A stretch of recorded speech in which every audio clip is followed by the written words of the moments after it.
els donem la benvinguda a l'acte acadèmic que realitzem amb motiu del final de batxillerat dels nostres estudiants. Abans de tot, es presentaré les persones que som a la taula. Presideix l'acte la directora de l'institut, la senyora Raquel Royo García. També ens acompanyen dos professors de l'institut, que són el senyor José Antonio López Valverde i el cap d'estudis diürns, el senyor José Luis Gómez Llorente.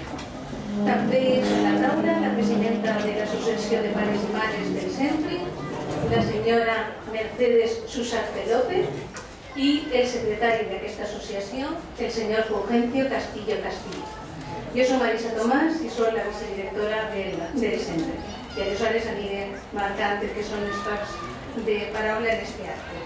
En el següent s'hauran trobat el programa d'avui, tant en castellà com en valencià. Com poden comprovar, el programa consistirà en una lliçó magistral per part del senyor José Antonio López Valverde. En segon lloc intervindrà la senyora directora i a continuació una representant dels pares i 4 alumnes de segon. Tot seguit podrem escoltar dues breus composicions musicals interpretades al piano per alumnes de segon de batxillerat. En acabar, la presidenta de l'APA dirigirà unes paraules als alumnes i en nom de l'associació lliurarà un distintiu de plata i unes mencions honorífiques als alumnes amb millor expedient acadèmic. També l'Institut i l'AMPA han volgut distingir amb unes mencions especials als alumnes de segon que han aconseguit un lloc destacat en les Olimpiades convocades per la universitat.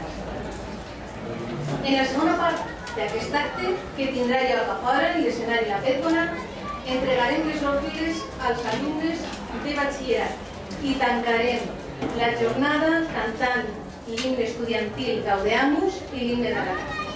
Finalment, podrem passar a la cantina a prendre el vi d'honor que us ofereix l'AMPA.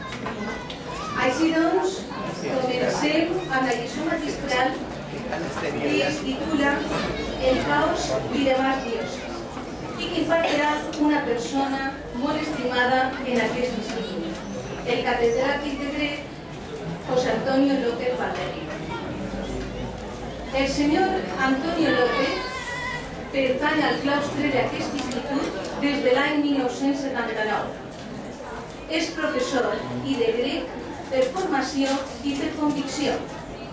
Per una banda, no sols s'ha dedicat a impartir les seues classes amb total dedicació, sinó que sempre ha participat en tot el que tingués a veure amb el millorament de l'educació i de la professió docent.